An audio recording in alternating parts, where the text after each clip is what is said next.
Hey everybody, good morning. It's Dr. Karen. We are about to get started in just a couple minutes, but while we wait for people to get logged on, I'm going to go ahead and just do some quick housekeeping things before we get started. So obviously, if you are here, hopefully you are expecting to see the presentation about how to create more income and impact as an SLP. So obviously, if you're watching, turn off all other programs. Make sure you're not streaming anything else in your household, and make sure that you've got all other applications closed out on your computer. And be sure to keep this one screen open. If you get cut out, if the webinar cuts out for any reason during the presentation, obviously just try to log out and log back in. And you might also want to try a new browser, so that will help. So with that being said, we're going to go ahead and get started. So this presentation is a little bit different from my other presentations that are more about therapy techniques. And the reason that I am doing this particular presentation on this topic is due to some questions that I've been getting from both members in my program, SLP Learning Academy, and from my readers on my free mailing list. And just to give you a little bit of background, I have been, for the last really 4 or 5 years or so, been doing online continuing education for SLPs who want to create systems for their language therapy. And recently, we opened a program called SLP Learning Academy to really just give people support beyond what those courses offer when it comes to other things and challenges that you might have with implementation surrounding particular tricky cases that don't really fit the mold of, your typical student, for any other logistical things that would help you along with your job as an SLP.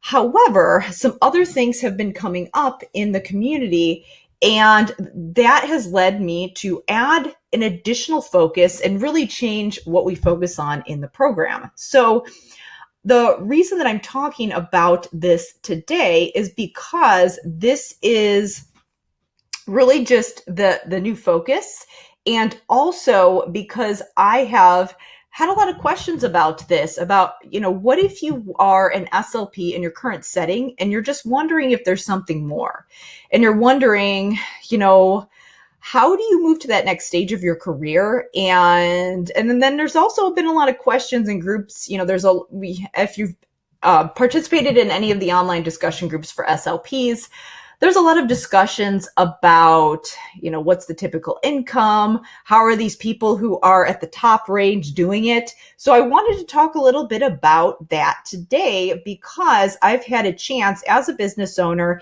and as someone who has done multiple administrative projects while I was doing my director of special education credential, to be able to take an administrative position.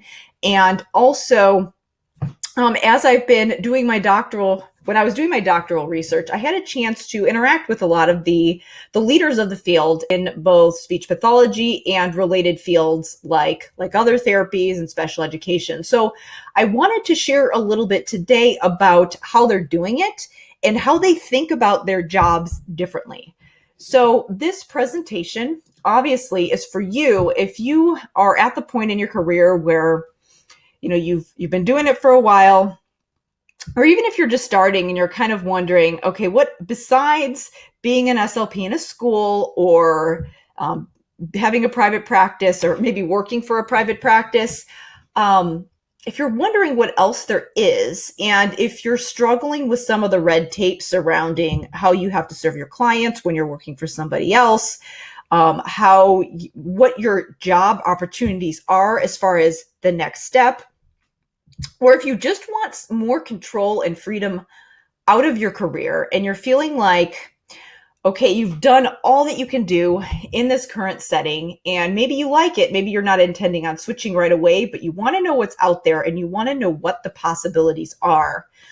And you want to figure out, okay, how can I make the most of my career as an SLP?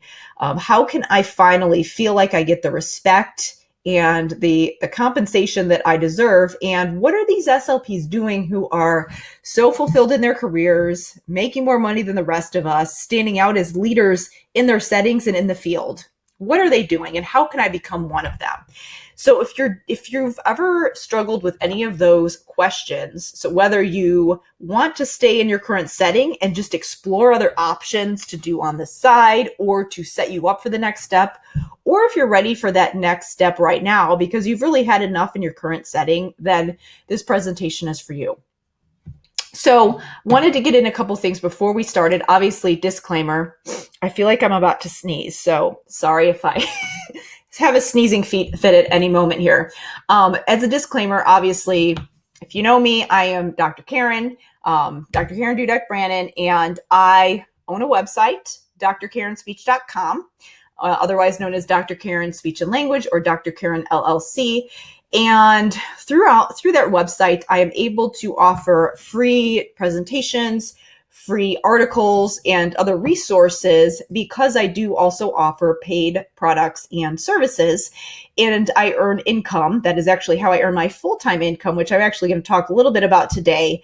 So have to disclose that financial information, but also I am going to be mentioning, as I mentioned before, a little bit about one of those programs that's going to help you take what we learned today in this presentation to the next level. So I will be talking about that at the end, and that is one of the products that I offer on my site from which I earn income.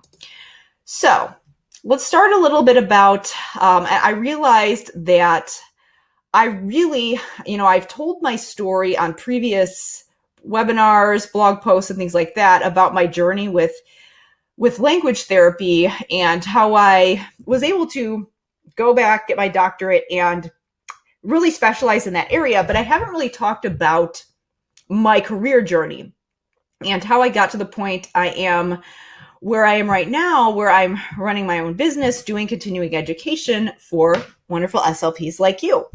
So back in 2014 was when I finished my doctorate. Really, when I started back in, it was 2004 when I started practicing. I was making a modest salary. I started around $30,000 a year, and I always knew that I wanted to go back for my doctorate. And after that first year, it really became apparent that I was lacking some key clinical knowledge in order to specialize.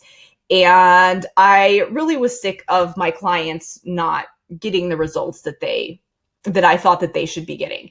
And I was in the schools at the time, so I was working with school-age children. So that's when I decided that I wanted to go back at that time for my doctorate.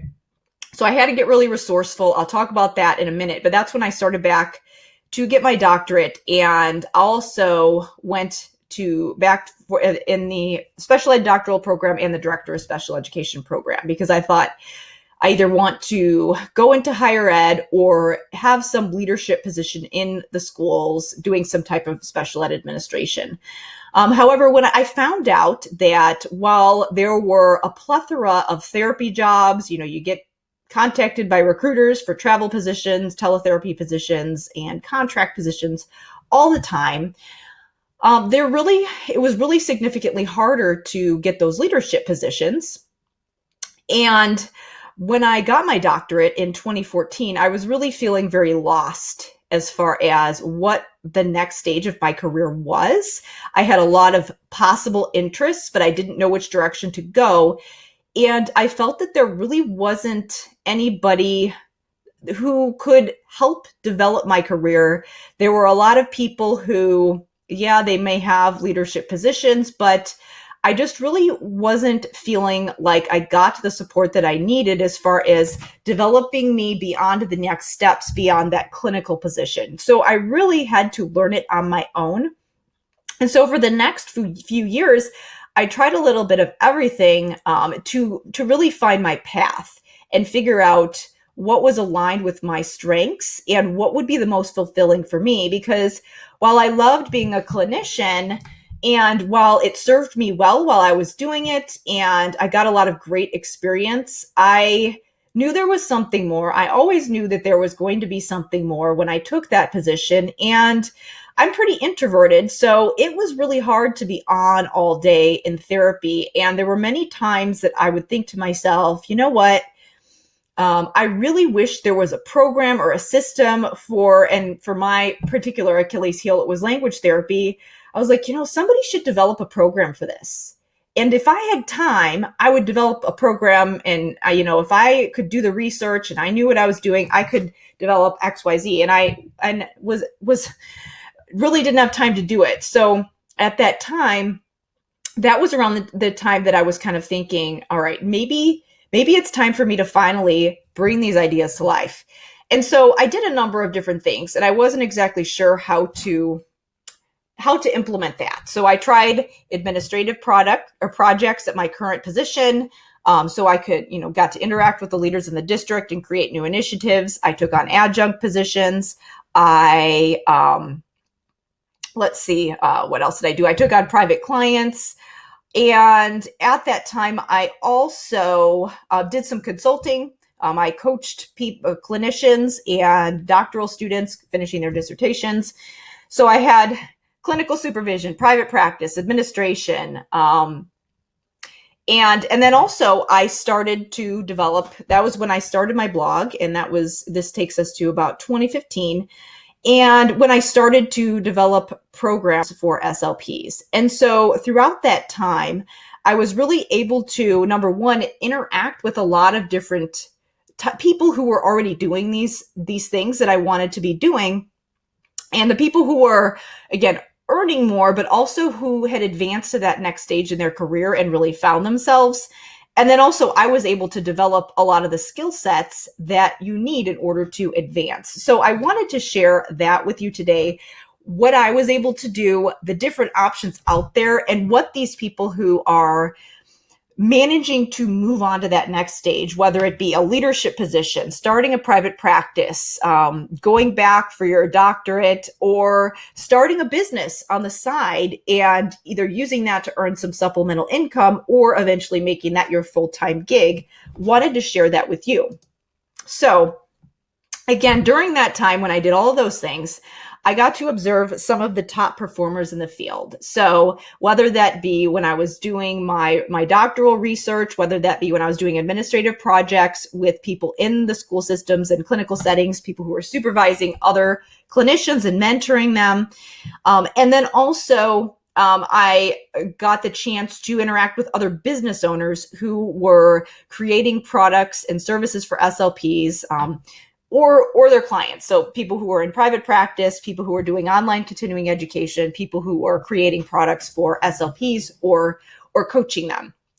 And I found that, yes, these people who were doing all of these things, who were developing these other skill sets outside of their clinical skills, and obviously part of being one of these people who is highly successful, clinical skills are a huge part of that. So yes, they were absolutely developing their clinical skills. A lot of them had an area that was kind of their expertise or their passion, but they were also developing these other skills outside their clinical abilities.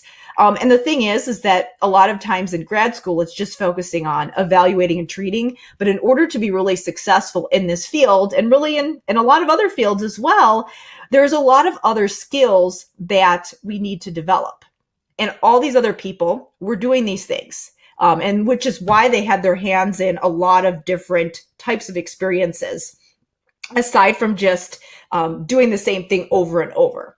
And part of the reason as well is that the reason that they were able to develop these skills, land those positions, and then earn more while they were doing it is because they had a different attitude about their career and about life in general. So really that's what I wanted to talk about today, because it seems like a lot of these people who, like, when you talk to somebody who's got this awesome position that's like your dream job or your dream situation, a lot of times we think, and what I used to think was, well, they just kind of fell into it. They knew the right people. It was just luck. They had some unfair advantage. But the thing is that when I actually looked at what they did and what other people were doing, it wasn't luck. It was more about their attitude. One quick example before we get going. I know a director who is the director of a large co-op who is highly successful, well respected, speaking engagements and things in this area. And this person started out as a teaching assistant. So it's not like these people are getting these lucky breaks. A lot of times they're starting in the same place that we are. It's just that they, again, have a different attitude, and that impacts their results. So I wanted to talk about what their mindsets are and how it's a little bit different. So again, my objective today is to show you what they're doing differently, show you really how they're thinking differently so you can do the same. And the reason I'm doing this is because you're not going to change your habits or results. We can't jump right to the how-to, because your habits and results and how much you stick with them, how well you're able to implement them, are not going to change if you don't first have the right attitude and beliefs about it, because that's going to significantly impact your ability to take advantage of opportunities that come your way and fully see them through. So the 3 secrets I wanted to share today, those 3 different mindset shifts, are responsibility, resourcefulness, and commitment. And let's get into the first one. So let's talk about responsibility. So the thing is that a lot of times, again, like I said, we tend to sometimes think that people who are successful have some type of privilege, they have some kind of unfair advantage, and that there are external factors that we can't control that are keeping us stuck in our unique situation. But the people who have been those successful people that I got to interact with, they had a different mindset about it, and they took 100% responsibility for their situation. They acknowledged that, yes, there are things that you cannot change, but at the same time, they also 100% took ownership for the situation that they were in, which meant that they had a different attitude about how much control they had about their situation. And the thing is that if you look at a lot of online discussion forums, communities of SLPs, there's a lot of victim mentality going on, and it's really not serving us. And it's a lot of like, oh, Asha needs to do this, or the politicians need to do this, or, it's not fair that these other therapists are encroaching on our therapy. All of those other things, which those things all suck, and they certainly have an impact on our field. And yes, we do want to, do lobbying efforts, and we hope that Asha supports us, and all of those things. All of that's going to help. But a lot of times we stay there too long and focus so much on the problem that we don't spend any time actually figuring out what we can do and how we're responsible for our own situation and really empowering ourselves. And this is, again, Stephen Covey, author of 7 Habits of Highly Effective People, said it best when he said, as long as you think the problem is out there, that thought is the very problem. So a lot of these people, again, that example of that director who started out as a teaching assistant, yes, he could have talked about how it sucked so much, but he was able to take advantage of every opportunity that he had and eventually get up to a position where he's a director now. Now he has control over how the programs are run in districts all over the area. So he has a lot more power to change how things are going on in the local school districts. And he has a lot more access to those higher level administrators at the state level than he did when he was a teaching assistant. And the way that he was able to move up is that he didn't just accept the status quo and just assume that he was stuck. And I'll talk a little bit about the science about how that works. But again, the main thing is that you're 100% responsible for your situation. And that's the mindset that a lot of these people have. And the thing is that if you focus on, we tend to have confirmation bias for whatever we believe. So if you think your situation sucks, then you're going to look for evidence that supports that your situation sucks. A lot of times when you're focusing on the problem, you're focusing on things that are outside your sphere of control. So it can give you that feeling of powerlessness. Like, certain laws or some of the red tape that has to happen in your setting, attitudes of your coworkers, things like that, things that you might not always necessarily be able to control. And so if you think about that, if you focus on those problems, then you're going to eventually convince yourself that, okay, I can't do anything about my situation. If you don't think you can do anything about it, you're not going to do anything. You're not going to actually take the actions that you need in order to change your situation.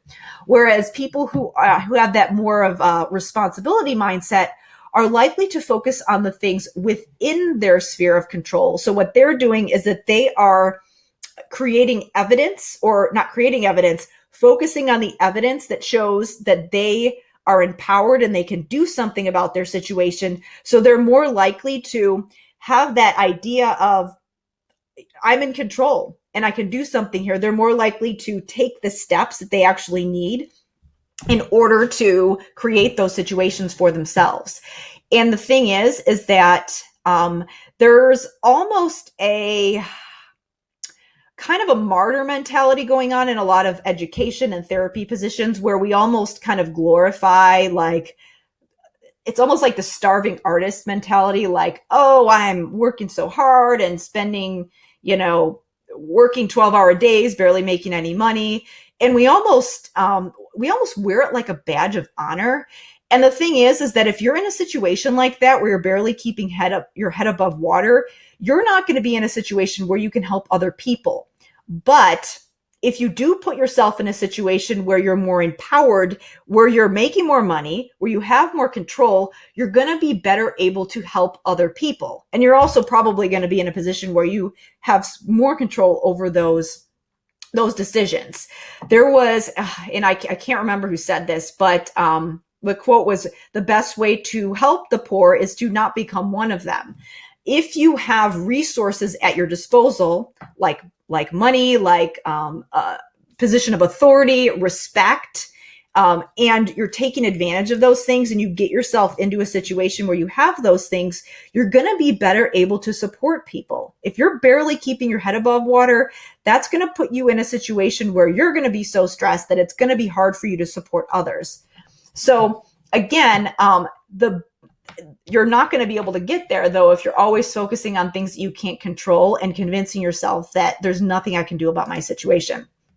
Because the thing is that there's a lot of things we can't control, and it sucks. I'm not going to lie. Like, it's so frustrating that we, like, the laws about our caseload max, or productivity requirements, or all the paperwork that we have to do, or the way that salary contracts work, and we're called the speech teacher, or in medical settings where kind of some people might be treated like a CNA, or even the fact that, there's environmental factors that are causing people to be diagnosed with disabilities more often, like technology, food, air pollution, politics, things like that. We can only do so much to control those things. But there are things you can control. You can control your ability to look for solutions. You can control the way that you spend your time and the opportunities that you take advantage of that enable you to develop the skill sets, and also enable you to get the resources that you need to get to that next level. So again, other things. You can't always, and this is another thing that I see a lot of discussions about, where we don't get the respect that we deserve a lot of times. And people are, like, I had a superintendent that I worked with that pulled his daughter out of speech because he just, I don't know, like he did not value special education at all. And he was always kind of like, do we really have to do RTI? And everybody's like, yeah, it's the law. You have to do it. Like, he just didn't value what we did. And that sucked. And I could not control that I walked into that situation, but I could control how I responded to it. I could let it get me down and, assume that everybody was not valuing me in that setting. And that would have impacted the way that I interacted with other people. I could let it get me frustrated and down, or I could figure out ways that I can actually collaborate with people and improve the way that people see me. So the thing is that if you're not taking responsibility, and you are having, if you're always in a pissy move, then obviously you're not going to be able to work through those situations. Okay, so Kara just asked a great question. How do you deal with an administrator that has a special ed endorsement, taught high school special ed for a bit, wants to move SLPs to a consult model only? Okay, that's a great question. And I want to make sure that I answer it be thorough in my answer. I also want to make sure that I stay on track. So Kara, I'm going to write that question down. I might not be able to get to it 100% today, but I'm writing it down so that I don't forget about it. Because I think one of the things that you're going to want to do, we want to have some research to back up what we're saying. We want to be working on our relationship with that administrator. Honestly, if I had somebody who was like that, I would definitely be also looking into other job options. Obviously you want to improve the situation that you're in, but so I'm going to write that down and look into that further for you, because I want to make sure that I give you a good answer. Let me continue with the presentation now. Okay, so yeah, politics in your situation. Perfect example that she just gave. Your special ed administrator wants you to go to a consult only model. You absolutely know that that's not the case, but there might be a way that you can meet in the middle, because there is a time that consult can be very helpful, but you also need to be doing direct therapy. So I would err more towards creating some type of a proposal that shows the research and things like that, that validates what you're doing. Okay, so again, what's kind of interesting that I wanted to share is some actual research, because there's a lot of positive mindset woo-woo stuff out there where it's like, just think positive and believe in yourself. And the actual science, though, there have been studies that show that there are people who seem luckier. It's kind of a skill that what they're doing essentially is that they put themselves in more of an expansive mindset where they're just, again, it's confirmation bias. If they have a solution-oriented attitude, they are more likely to be in better situations because they are just more open to them. Whereas if we're in kind of a contractive state, again, confirmation bias, they're going to seek out situations and opportunities that are going to perpetuate that situation. So there is actually a science behind it that your attitude can impact your ability to perceive situations. Okay, so I wanted to talk a little bit about resourcefulness. And again, there's a little bit of overlap here, but this leads right into it, because part of being solution-oriented is knowing how to use your resources. So a lot of times, yes, we don't have great budgets. We might not be we might not be earning the salary that we hope. But the people who are able to get ahead know how to make the most out of resources that they have, and figure out how to find the money that they need, or use the resources, or find the resources that they need. So I just talked about expansion versus contraction a little bit, but I love this example of this YouTube video where people are on the escalator and these people get stuck and they're just standing there. And then I think somebody walks up a staircase next to them. They're standing there yelling like, what do I do? And really, they could have just walked up the escalator all the time. Again, perfect example of the attitude and not seeking those solutions that might be right in front of you. And the thing is, again, if you want an excuse to stay stuck, you'll find one. If you want a solution, you'll be able to uncover one. And the thing is, again, the lucky people don't necessarily have an unfair advantage. And I've talked about this a little bit, so I'm going to keep going. So let me pause just a minute. Let me go back here, actually, because this is a different topic here. I wanted to just share a little bit of a story, just one example of how I was able to utilize resourcefulness. And for me, now I'm not saying that the only way to develop expertise is getting your doctorate. There are a lot of people who have their masters that are experts in something. And I've even talked to other people in other fields that don't even have college degrees that are experts in something because they have a life experience that makes them an expert. But that's besides the point. My journey was that I wanted to get my doctorate. That's how I wanted to develop those skills. That's how I wanted to get access to those people who were, in administrative positions, to develop those skills and to learn how to be an expert in language therapy. So I figured out how a way to both find the time and the money to do it. The way that I did it was that I pieced it together. My master's, I did assistantships. So that avoided me having to have student loans for that. And for my doctorate, I did a number of things. So what I did was that I figured out how to manage my time and not go back full time. That's part of the reason why I chose special ed and not communication sciences and disorders, because I didn't want to not work for 4 years. So I chose a program that was in line with what I wanted to do, that would enable me to go to class at night. And so I could take 1 3-hour course each semester and then double up in the summer because I was working in the schools. And then for funding, what I did was my district funded 6 hours a year. And then the special ed department would award tuition waivers and scholarships. I applied for some of those. And then I also took on adjunct assignments, which during those semesters, I got a faculty tuition waiver, so I didn't have to pay tuition. And I was actually getting paid because I was an instructor. So I was getting paid to do things that I needed to do for my doctorate. And I was learning to write courses and teach SLPs, which is what I'm doing right now. So I was killing multiple birds with one stone, getting my doctorate, making some extra money and developing skills. And then also I was doing some PRN work, which there's university fees outside of tuition. So I did that to cover some of those additional fees that I had to pay. And that is how I funded my doctorate and my director of special ed program, which took me 8 years because I was doing both programs at once. But that's how I was able to get it done and not go into thousands and thousands of dollars of debt.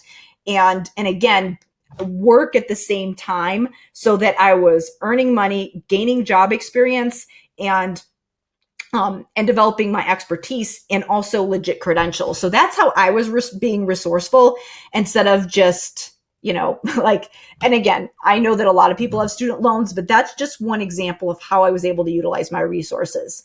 And again, there's lots of other ways. The thing is what that enabled me to do was, because I didn't have a ton of debt when I started my business, I was able to invest in courses and trainings so that I could learn how to grow my business. And then there was also money that I needed for all the software that I use. I mean, I spend thousands of dollars a year on software like this that we're on right now. And I was able to do that because, again, I was resourceful early on. So again, all of the people and all of the people that I was able to interact with that have started businesses, that have gone back for their doctorates, that have got these administrative positions, they're resourceful. I mean, they figure out how to make the most of the time and the money that they have. And they're very mindful about that.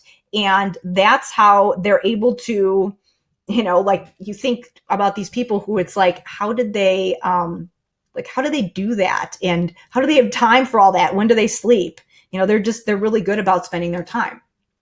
I'm going to just skip past that other point and talk a little bit about money mindfulness. And this is another thing that I have noticed with the whole resourcefulness thing. The reason that a lot of these people are able to be resourceful is just simply, again, it has enabled them to, because they're doing it, they're thinking about money. So they're thinking about how they're spending. They are thinking about all these different things that I know I did not know when I started college. Like, I didn't know anything about investment accounts and automating your finances so that you know where they go, so that you have, the resources to go back to school. All of these things, they're not in that paycheck to paycheck mentality. They figured out a way to be aware of where all their money is going so that they can eventually get ahead. And realigning their priorities so that they can figure out, when they need to earn more, when they need to take on another job, how to create an additional income stream and things like that. So, and they're not afraid to talk about it. A lot of times money is kind of a taboo thing, but people who have managed to have money are not afraid to talk about money, and it's not a taboo subject in a lot of these entrepreneur business owner groups, or even just people who are making more and who've managed to get into a leadership position. They're not afraid to talk about it. Another thing that they're able to do that goes along with that money mindfulness is that a lot of them, and this is what I did, is that they're adding income streams and skill sets. And so this is doing a couple different things. Number one, they figure out how to gain skills that are going to leverage future positions at the same time that they're actually earning more money. So private clients, the thing about that is that you have more control about how you serve your clients. I found, like, when I took my first private client, I felt like I was often doing crappy watered down therapy in the schools sometimes because of the way I had to do my groups. I was actually a better therapist. I got better results, and I actually was able to dive further into some techniques that I couldn't do when I had a big group of kids. So I was developing my clinical skills more when I was put into a situation that enabled me to do it. A lot of times we don't develop those skill sets when we have to take these big groups because, again, you can't dive deep with one client into certain techniques. It's kind of superficial. So, and then again, I was also earning money. PRN work, that gave me experience in the nursing homes in addition to the schools. So that opened up an additional option for me. If I wanted to take a job in a nursing home, obviously I'd have to take some trainings and things like that to really develop my skill sets even more. But that enables you to have that additional flexibility where you could either take that part-time work to fund one of those things that I talked about, or just to develop a skill set to see, do I like this other setting? Adjunct assignments, I talked about that before, learning to teach and lead others. It's definitely a different experience to teach people who are in the settings. And I did it with SLPs and special ed teachers. So that definitely helps take your skills to another level. And it also gets your foot in the door if you want to do something like college teaching, creating therapy materials, speaking engagements, and consulting. So those are different side hustle options that a lot of people do. A lot of people do things like teachers pay teachers, and then a lot of those, I know a lot of therapists who they have a big teachers pay teachers store, and they've enabled and they've created speaking or conferences and things like that, and where they get paid. And then that's also opened some of them up for consulting and things like that. And then like I did, which is creating online programs, all of those other things that I talked about. So again, getting my doctorate, seeing private clients, doing the adjunct work, and creating, again, all of these things. I've at least done all of these things at least once. All of those things have enabled me to make more money on the side and also get better at what I do as an SLP, so that I have a lot of different options about what I could do.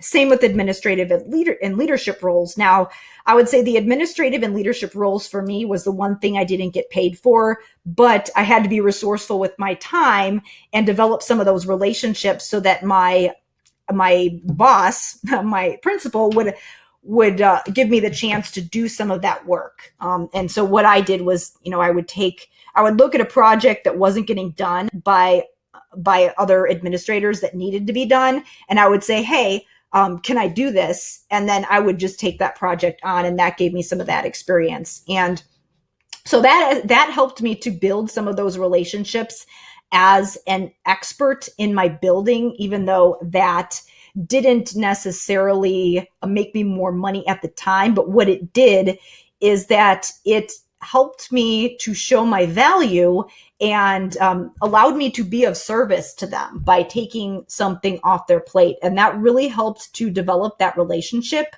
It was one of those things where I wasn't asking something of them and putting more on their plate. It was, hey, I see that we need this done. I'm going to take that off your plate. That enabled me to get some of that experience doing some of those administrative things. What I did is I did an RTI audit in our program with the reading programs. And it was something I had to do for school and additionally, but my administrator was happy to have me do it because it needed to be done.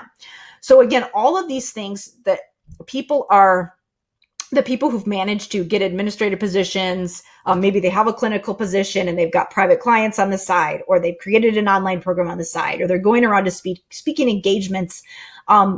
Again, these are income streams, but also they position you as an expert who is trusted.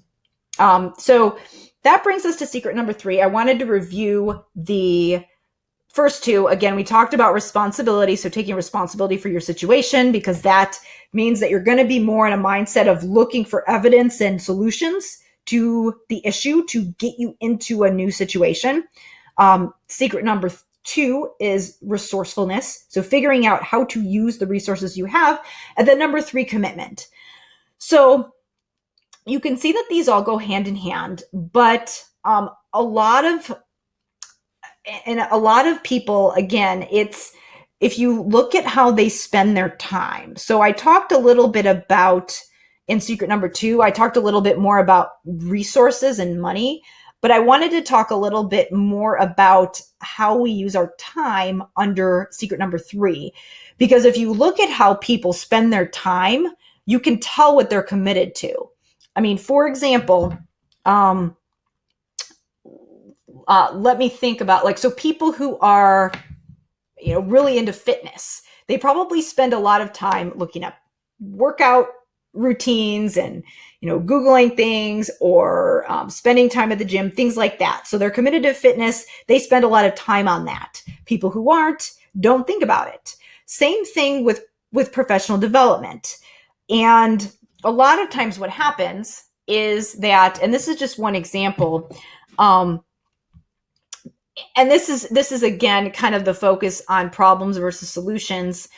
If you look at how you spend your day, you can kind of see, all right, where, even if I think I want something, where am I actually spending my time? So for example, I have this Language Therapy Insiders Club Facebook group that is for members of my courses.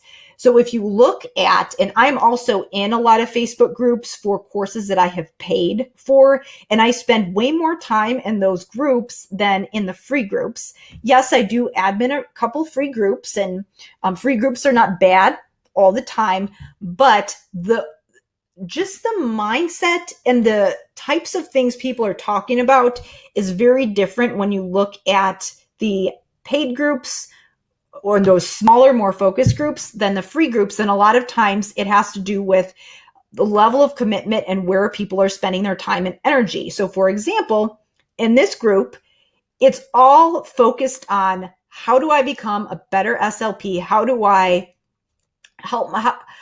get better at language therapy? If you look at all of the questions in the group, they're all about, again, therapy techniques. There's nothing about no screenshotting ads from competing companies. I've seen that in other groups. There's no gossiping. There's no political rants, things like that. There's other groups for that. None of that complaining and whining is going on in this group because people are committed to being better and they don't want to talk about all that other clutter. There's no, cat videos or silly things. I mean, not that stuff's all bad. Obviously, you want to keep the spirit up and a little humor is fine. But again, just the focus is a lot different. And this is the same thing with some of the other groups that I'm in as well, where it's just people just want to get in and get their problem solved and get the support that they need. And when it is something that is a little more emotional, it's more of a positive, uplifting thing rather than a complaining thing. And if you look at what people talk about, you can kind of tell, are they a person who is really committed to their story of, I'm a victim, this sucks, and I'm always going to be in paycheck to paycheck mode? When they're talking about that all the time, it's almost like those people are committed to staying in that situation rather than, what can I do to get out of it? Here's an example of something that people said in that group. Just, again, I feel like I'm not alone in my pursuit. I have a place to go for support and understanding because I was tired of being lost. So the difference is that a lot of these people, yes, they were stuck and frustrated, but the difference between people who make those transformations is that they are more committed to figuring out what to do. They're more action oriented. They're more focused on what do I do about this rather than just complaining about what they do. And you can even think about, like, if you go through and do an audit of your day and think about, how did I spend my time today? How much time did I spend watching Netflix? How much time did I spend just scrolling social media, looking at silly things, versus how much time did I actually spend having legitimate discussions to better myself in the field? So again, if you look at the people who are successful, one perfect example that I saw in a very large Facebook group a while back is somebody was complaining that the ASHA registry fee went up from $25 to $28 a year. So literally $3 a year, less than the cost of a latte at Starbucks. And there were hundreds of comments of people complaining about it. Hundreds. And I guarantee you, none of those people were probably in a leadership position. The people who are doing that, who are doing great things for the field, are not commenting and complaining about those kinds of things because they know that it's silly, it's not serving them, and it's not serving other people to keep that negative mentality going. They're too busy spending their time on more important things like developing themselves than spending time complaining on that. And so if you look at that, just look at the type of people who are commenting on those kinds of things and see, like, do I want to be like this person? Do I want to be committed to the same things that these people are? Or do I want to be like these other people who are doing amazing things? And here's this other interesting thing when it comes to time. And again, I mentioned that I did a lot of things early on to be resourceful with, how I spent my money on my education so that I could put myself in a position where I'd be better able to invest within myself. A lot of times those people who are experts in their field, who are really efficient with their time and who are kind of filtering out all the clutter that goes on. I mean, think about how many Google searches, like if you're just Googling free stuff, how they filter through a lot of that clutter and negativity is that they pay for it. So again, they invest in programs that maybe have smaller discussion groups that are more focused, that have experts to guide them, rather than just kind of a free-for-all of unfiltered, not information that's not, what's the word I want, curated for them and organized for them. So how they filter through that is that they pay for it because they know that time is money. Because the thing is that you can invest your time, you can invest your money. Obviously, both are important, but people who are very successful, they know that you can learn how to earn more money. You can develop a skill set that's going to help you get a better job, add an income stream, develop your skills, but you can't create more hours in the day. So they're very mindful of, when is it best to just pay someone to help me learn this skill faster to cut down on my learning curve. I mean, with my language therapy stuff, I was in a doctoral program for 8 years. And what I've done is I've cut it down into a program that has between 10 and 20 hours worth of training, depending on which tier you sign up for.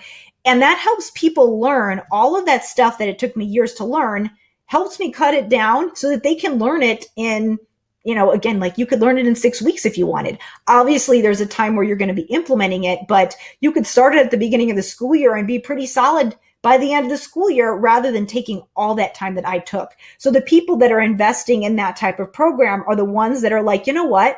I want to learn this sooner rather than later because time is money. Now, how I utilize those skills for my business was, okay, I can invest in a course that's going to help me figure out how to set up my business faster, figure out how to help me get private clients, and start earning money faster by creating these products and services for SLPs. The one that really has worked well for me is creating the online courses, but I know lots of other people who have done other things like teachers pay teachers, adjunct assignments where they're employed or taking on private clients. But the faster you learn how to do that, the faster you can start earning more money. And so you can do that faster, and you can figure out how to put yourself into a situation like that. But it can't, like, you can't create more hours in the day to get that done. So a lot of times, and this is my mindset about things, is that I will invest in speed and convenience. And a lot of people do this in certain areas of their lives, but not when it comes to personal or professional development. So for example, one way that we do it is like, okay, I want to go see my sister in California and I live in Illinois. I could drive to California, but that would take me days, or I could fly to California and get there today. Like I could take off right now and be there tonight if I wanted to, just hop on a plane. So we invest in speed and convenience so that we can get results faster. However, a lot of us do this in some areas of our lives, but for whatever reason, we don't make that mindset shift in doing it in our professional lives. We also invest in expert guidance because a lot of times there's a lot of trial and error that goes on. And yes, part of that's to be expected. But if we have an expert who's done it before, then what that does is it cuts down on that time it takes to muddle through all of it. Again, I do this for my SLP students who invest in my programs in language therapy. And in the past, I have done that myself, where I have invested in programs that have helped me to figure out how to learn leadership skills, develop my clinical skills, or figure out how to do better in my business faster rather than having to muddle it on my own. Because if you think about this, if I would have, like, let's say that you figure out how to invest in a skill set that maybe makes you an extra, let's see, let me do some easy math here. $1,000 a month. I mean, that's certainly possible. I know lots of people who've done that. So that would be an extra $12,000 a year. So if you learn how to do that in a couple months versus a couple years, add $12,000 for every year. That's how much it's costing you to not get that solution sooner. So again, a lot of the people who have stood out and developed those skills is because they have figured out when to invest in speed and convenience and when to invest in expert guidance so that they can get there faster. And the thing is that a lot of the people who are standing out, some of these awesome leaders in the field, they're doing that in both their personal lives and their professional lives.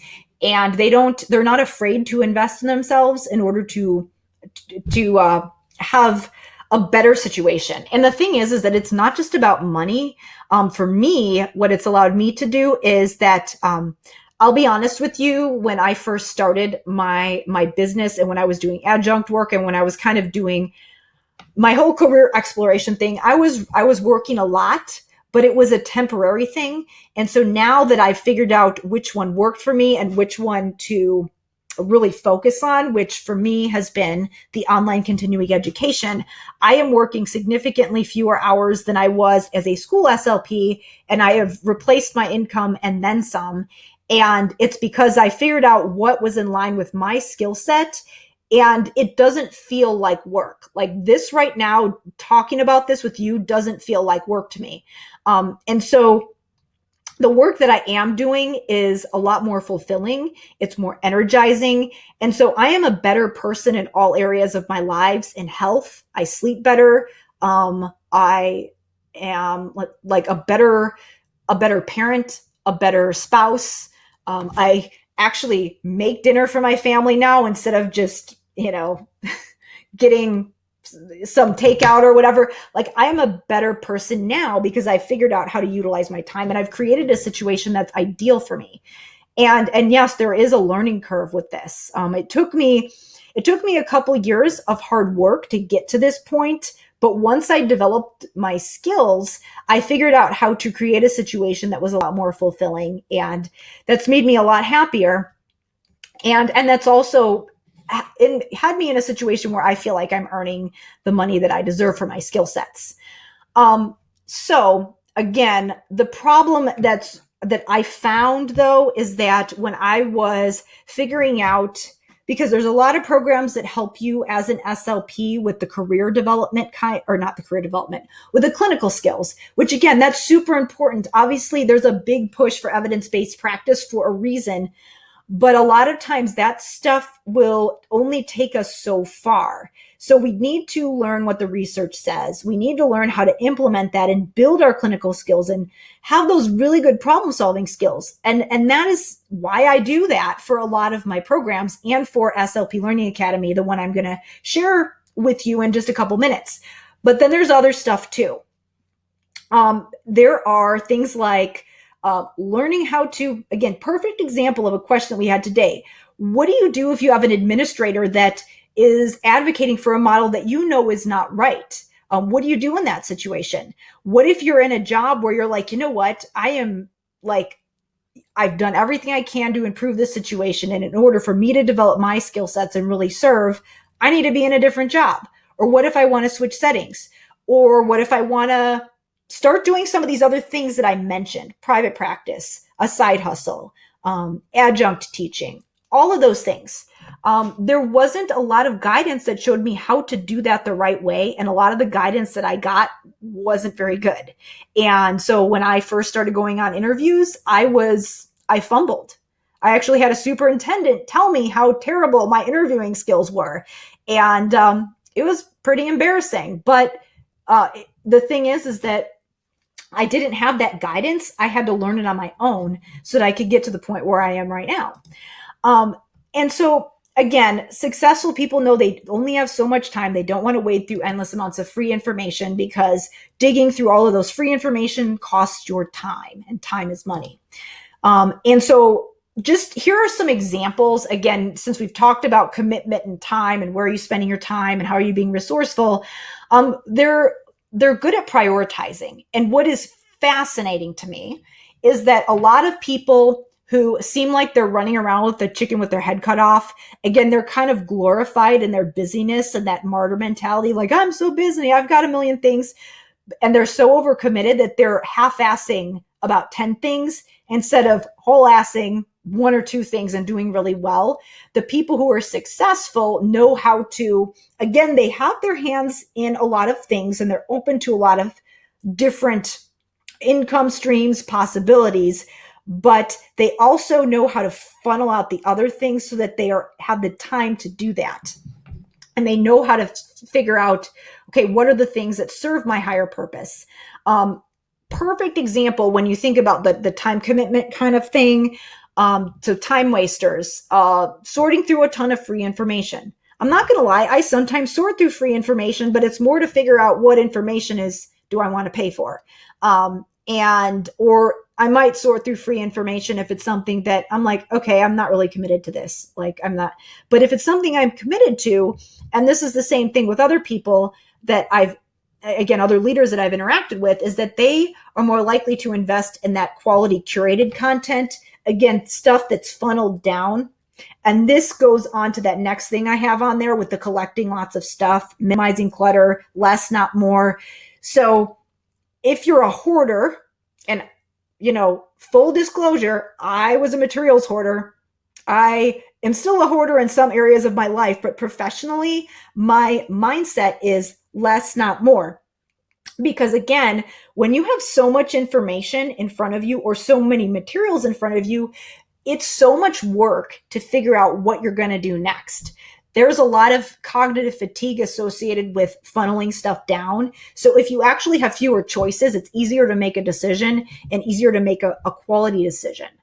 And so that's why having a lot of that stuff and trying to piece together a lot of free information actually creates more work for yourself.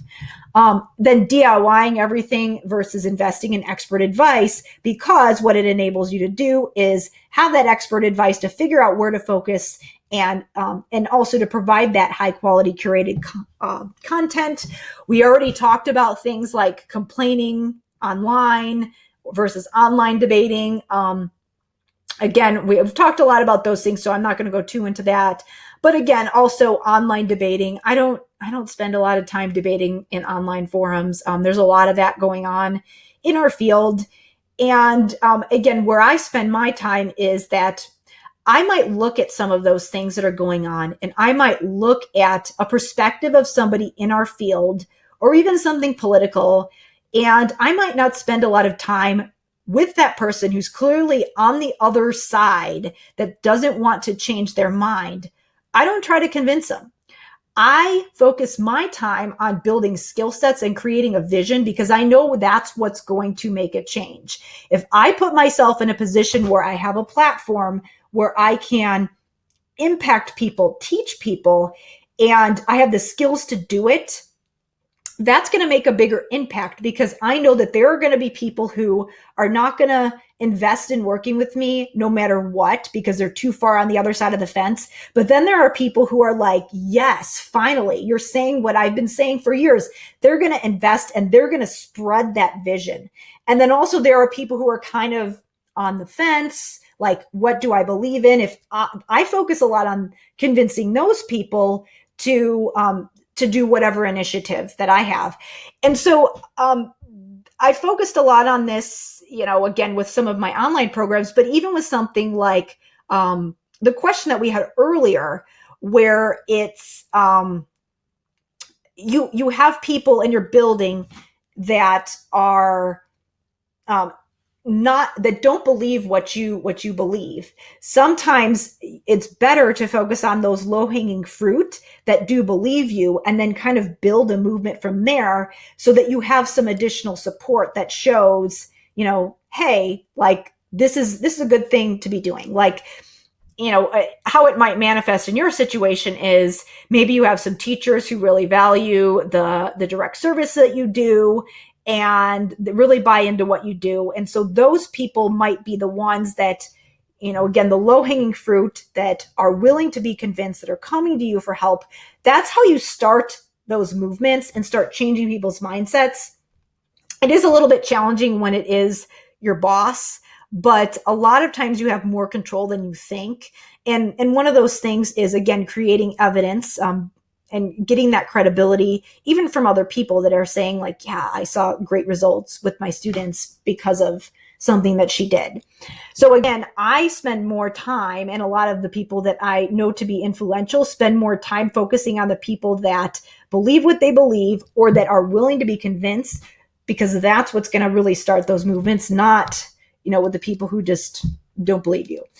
And then again, repeating same habits or building self-awareness and changing and building those new habits. So those are some other things. And again, a lot of the building the self-awareness and new habits comes in taking courses and investing in yourself and doing a lot of those experiences that I did, or that I mentioned before, that have helped me develop my skills. So again, they know that getting their time back will free them to do high value tasks, and they know the value of removing themselves from toxic environments and being around other successful people. So this is how the successful people have time for all those things. So let me talk about the 3 secrets, and then I'm going to talk about a little bit about why I have created this presentation and why I've shifted the focus to helping people do what I have described for you today in SLP Learning Academy. So again, the 3 secrets are responsibility, resourcefulness, and commitment. And again, I always talk about this definition of insanity. Obviously, if you do what you've always done, you're going to keep getting what you're doing, what you've always... Okay, let me rephrase. You do what you've always done, you're going to get what you've always been getting. So the thing is that a lot of times if we keep developing ourselves professionally in ways that don't work, then it's going to be hard to make behavioral changes. And that's why when I develop some of my programs, I take that in mind because I don't want to do more of what hasn't worked. I'm not a huge fan, and I do like going to speaking engagements and presentations for the networking and the connection with other clinicians, but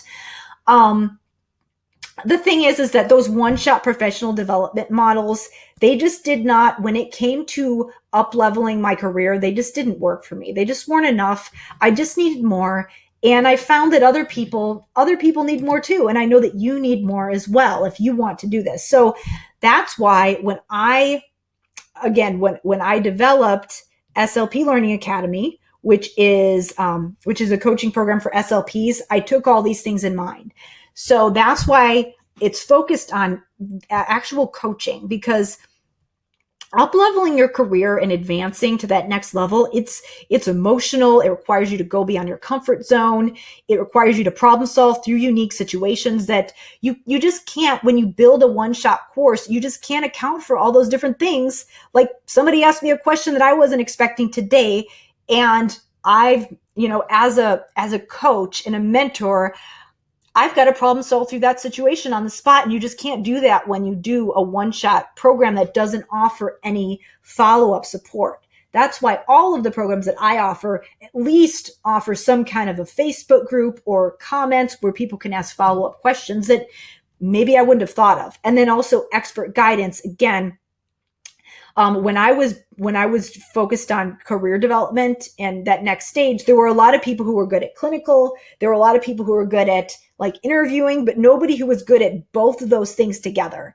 And that's really where I had to piece a lot together on my own, and where it was a struggle, where I needed somebody who knew how to help me sell myself and do all of these other skills that we don't learn, those leadership and business skills that we don't learn in grad school, and then really mesh that with the clinical skills and put both of them together. So we need expert guidance in what we're actually doing and somebody who's been there. And then finally, the learning community is so huge because, again, it's emotional. You want people who have been or who are doing what you're doing to help you and to help you stay accountable, because I'm going to be honest, there were a lot of things that were so uncomfortable for me, like doing this presentation. This is like, think about it.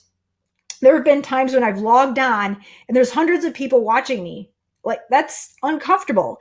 And so when I was first starting, I needed that accountability and support of people to say, like, don't give up, keep going, you can do it, rather than just kind of going back to what I was tempted to do, was just kind of, doing what I was doing, going back to my therapy sessions, which again were wonderful, but I wanted to move to that next level.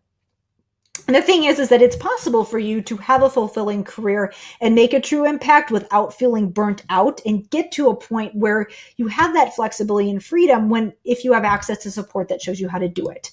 And again, the things that I talked about today, how we do that would be getting a higher paying job or a different job, adding income streams, and then really aligning with your values and strengths, because that's what's going to help you really show up and put your best foot forward. And so in order to do those things, you need to learn how to solve those challenging clinical situations and logistical situations. So when I say clinical situations, I mean what you're doing in therapy, but also something like consulting with other people and getting people to buy into what you're doing in therapy. And then also leading others, convincing people to follow through with what you do in therapy, or starting initiatives in your building, getting buy-in from administrators. It's all part of leading others. It's also part of selling and marketing your services. And when I say sell and market your service, this could be a lot of different ways. And whether you believe it or not, if you are an SLP right now, that's part of your job. So it could be the literal thing, like if you have a private practice, or if you're selling a product or service like I am, obviously selling and marketing is part of that, but also selling yourself to people in your building, even if you're employed, if it's like selling what you do to the parents so that they buy in, selling what you do to your students so that they listen to you, what you do for selling what you do to your administrators so that they actually allow you to do the type of service delivery that you know is best for your students. So it's part of all of those things, and all of these things can put you in a position where you can make yourself more marketable and be more fulfilled in this situation that you're in, or create a situation that's more fulfilling to you.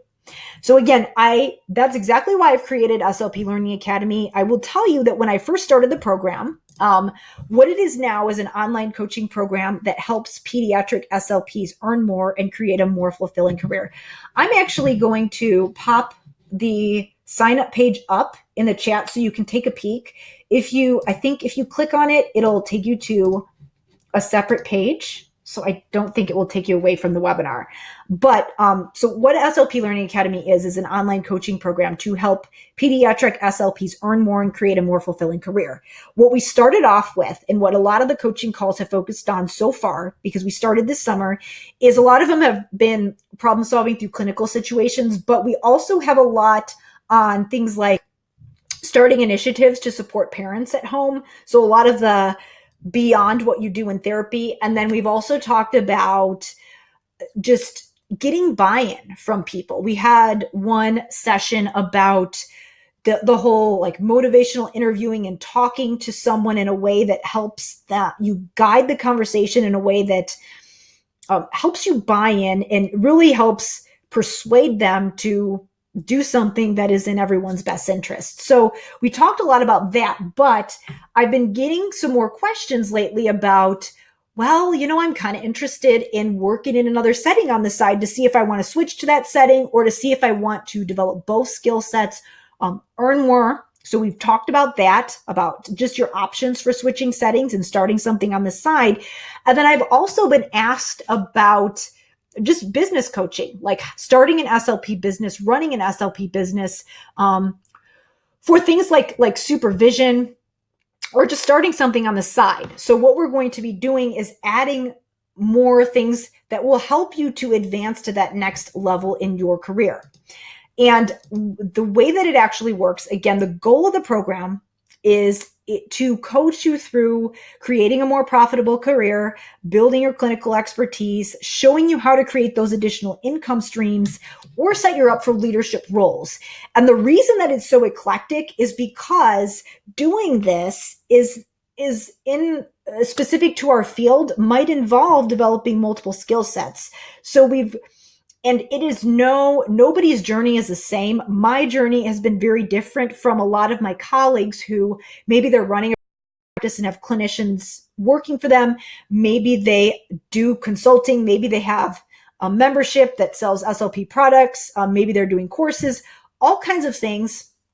Or even people who are in director roles in certain organizations. So it's so eclectic. So the goal of the program is to figure out what's right for you and give you the action steps that you need in order to make that happen for you so that you can earn the income that you deserve and also create a more fulfilling situation. How it actually works is that there is every week, hold on, let me go back here. Every week we do a live call, and how the calls work is that people can show up live. The platform is a little different than this one that you're watching right now. It's on Zoom. So it's an online conferencing software, kind of like Skype. So people can either just kind of watch and hang out in the chat like we're doing right now, or I can actually turn your mic on so that we can actually talk through situations, which is great because there's a lot of times that, number one, some people can't make it to the call, so they'll submit a question and that will guide the content that I talk about on the calls. But also people will have a situation and we can really talk through it and individualize it for that person. Again, it's not any cookie cutter type of thing. There's not any fluff. There's not a ton of materials, homework, and things like that. It's just simply focused around career development and answering your questions and giving you support. Now, I am planning on, if there are specific things that come up, like if there's a lot of questions that people have about a particular topic, what I'll do is on that call, I'll do a training on the how-to, and then there'll be some Q&A and we'll talk through case studies. And the goal is to talk about a lot of those things that you need to learn how to do in order to advance your clinical skills, develop that expertise, or learn some of those skills that you need in order to move to that next stage in your career, things that you never really learned in school. One thing that one of the members said is just that she said, I'm so thankful for the accountability of this group because now I actually follow through on all the things I want to do. I am not a victim. I hate that word. I am guilty of doing those things where it's like, oh, I want to do this, and then I never do it. Finally, I did do it once and again, for me, my thing that I always wanted to do was develop courses for SLPs to show them how to create the language therapy systems, and then also create programs like this one that I'm talking about now. But the thing is that the reason that I did that is because, and what helped me to take action is when I actually started investing in programs that gave me the accountability to actually follow through. Because I said to people, okay, I'm going to do this. I had people keeping me accountable. Just the mere act of investing in myself and actually talking to someone about it and saying I'm going to do this made a big difference in actually following through. So that's why we've structured it the way that we have, where there's a coaching component, there's a community, and you can submit your questions and we individualize it based on what you need for your specific case. So just some examples of some things that we've talked about so far or that we're planning on covering and some of the upcoming calls. Again, there's one call per week. We record it. And you can hop on live or you can watch the recording after. But some of the things that we've covered, again, we've talked a lot about specific clinical skills and unique and challenging cases and how to deal with those, both clinically and from a consultation standpoint, like getting other people on board, consulting with parents and coworkers to increase carryover or to get buy-in for the type of service delivery that you want to do, navigating workplace conflicts with ease, how to work through some of those situations and logistical things. We talked about goal writing in medical school and private practice settings. That should say in medical, not iMedical. Advocating for your clients and starting movement. So this could be within your building, or this could be if you're starting a business that is focused on a particular initiative. Navigating scheduling, logistics, challenging the status quo surrounding service delivery. Again, all of this is relevant even if you choose to continue to be employed by someone and you just want to improve the situation that you're in, or if you want to figure out some logistical things about scheduling so that you can figure out how can I start creating something on the side and how can I make the most of my time and be the most productive. And then also we will talk about specific side hustle options and steps to get started, and then also help you decide which one might be right for you. And then also, if you decide to do something like that, to set up additional income streams, we'll talk about marketing, how to get those things out there, how to do it quickly, a lot of the technical elements that we might have to consider, and how to set that up. And then also determining things like how and when to change settings. We've already talked about that. And then also figuring out how to leverage your current skill sets in your current position so that you can pursue some of those leadership positions. All of those things to help you advance your career as an SLP. And then finally, just really finding your identity. And then as an SLP, what would be aligned with your strengths, and then deciding how and when to start an SLP related business. And then we will also talk about finances as well, because that is super important. And it's something that a lot of us didn't learn to the extent that we want when we were first starting out. So what we actually get, the actual deliverables, again, 4 live coaching sessions per month. We do once a week now. Right now we do it Sunday nights, but I am going to be testing out some different times so that we can accommodate people in different time zones and things like that. The coaching calls are always recorded so that if you can't come live, you can submit a question and watch the recording afterwards. The goal being that we want you to hop on these calls, get your questions answered so that you can break through that glass ceiling on your career and earn the respect and income you deserve, and then also change thousands of lives in the process. There's also a members online portal with the replays. So we do the calls every week, but then we upload the replays to the members portal. And then, hold on. So basically we do the call and then you can log in and rewatch the replay as many times as you want. I do recommend watching the replay, especially if you are the one that was talking to me on the call, because then, it's easy to miss things when you're having a conversation with someone. This enables you to go back and watch it later.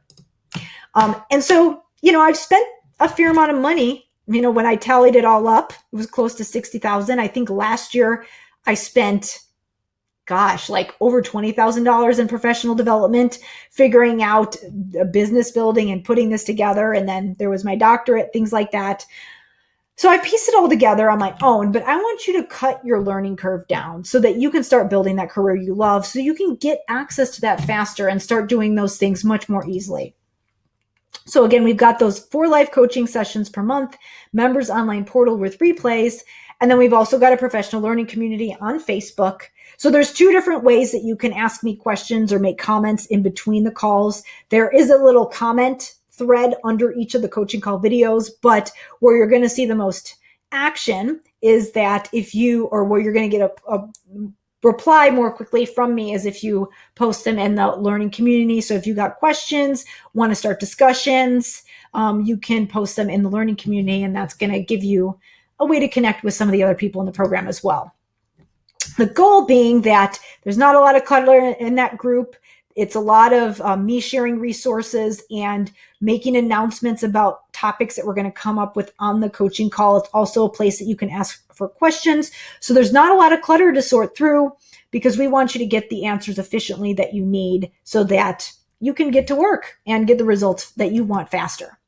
So the things that you get in the program are the coaching calls, the portal with the replays, and the learning community. Again, this is just something I like to share at this point, which is part of the reason why I have created this program for SLPs. This was a quote from a group, one of our free groups that I'm in for SLPs. SLP said, "I've spent $30,000 for grad school. I've paid $20,000 back, and I still owe 30 grand because of interest and things like that." And she was still working 60 hours a week. And the thing is that this is the case for a lot of people. Sometimes it's a lot worse. It doesn't have to be that way. You can create a career and a life that you love if you know how to be resourceful and you have the skill sets that are going to enable you to do it. And that's why I want to support you. So obviously I had 2 choices in creating a program like this. I could do what everyone else was doing. That really didn't work for me. And that isn't working for a lot of my colleagues as well, or a lot of the SLPs that I work with, which is kind of the throw some information out there and just, let people sit on it without giving them that support. Or I could do something that I know works based on the research that I have done. There's actually a fair amount of empirical research that shows how important it is for coaching for us to change those behaviors. So obviously I chose the model that works. So I could offer, and I do offer, one-on-one mentoring packages. Again, they start around $2,000 because it does take a lot of time to do one-on-one. But I want to make this way more accessible to you so that you can get started now, which is why you can join SLP Learning Academy for $39 a month, so that you can break through that glass ceiling on your income and career for less than your monthly cell phone bill. So anybody who is resourceful and committed, it will be able to join. So all you need to do to join me is click enroll now. Click on that page that I've shared in the chat and go to that sign up page and join. So now you have a choice. Obviously, if you're sick of the red tape, if you feel like you've been stuck in your career, you can continue to do what you've been doing and stay stuck, or you can help me, again, someone who has done it on their own. Again, I have managed to replace my income and really find the right path through pursuing a lot of different options and developing a lot of those skill sets, and also has interacted with a lot of people who have done the things that you want to be doing if you want to advance your career. So again, you can do what you've been doing, continue to struggle with it on your own, or you can let me help you get there much more quickly. Again, this is what you get. Again, the coaching sessions, the portal with the replays. And again, on the coaching sessions, we do trainings and Q&As that help you work through specific cases and cover all of those topics and solve those problems that I mentioned that are going to help you advance your career. And then also that professional learning community to give you the support and accountability that you need. So all you need to do is click enroll now to join me at SLP Learning Academy. All right. So we have gotten to the end of the presentation. I did pretty good, an hour and a half like I expected. I know that sometimes I go a little bit long, but yeah, thank you so much everyone for joining me this morning. I really enjoyed this, and I am, again, why I do what I do is because the the thing that really lights me up is being able to share what I have learned so that I can help empower SLPs to really own their clinical expertise. And the thing is that every program, I have a philosophy, which is that I do not create programs and products that I wouldn't buy myself or that I would not have wanted years ago. So all of my language therapy programs, they are things that I wish I would have had years ago. And I know if I felt like that, and because a lot of other SLPs have showed that they wanted that, again, that's really what means a lot to me, is to be able to share all of that learning with you. Same with this program. Again, it's a different than a lot of the other things out there. Again, that it focuses on career development. This was such a struggle for me. It was so stressful years ago when I was really trying to find my place. And I know that there are so many other SLPs who are so talented, so committed to the field, but sometimes it's hard to figure out what you want to do next. So if you're a pediatric SLP who, even if you think there's something more and you're not sure, or you're on the other end of the spectrum and you feel like, wow, like I've really had it with this current position, and I'm sick of the red tape and I just want more control and freedom. And I want to feel like I'm in the driver's seat when it comes to how I serve my clients, how I serve the field. And I really want to make that difference. And you feel like you just don't have the platform to do it. I want to help you create that change. So with that being said, we are about to wrap up. Again, all you need to do to join is click on Enroll Now. That'll take you to the page that will show you how to sign up. Something that I did not mention is, again, obviously there is, once you join, I am planning on raising the monthly tuition. Again, it's a subscription, so I'm raising that eventually, sometime in the near future, because again, what we're showing you how to do is add that income to your career and really create that fulfilling life that you love, which is priceless. And so obviously that's going to go up, but if you join now, you will lock in your rate at $39 a month. And additionally, there's no contract or anything. You can cancel at any time. So it's really low risk for you to get started today.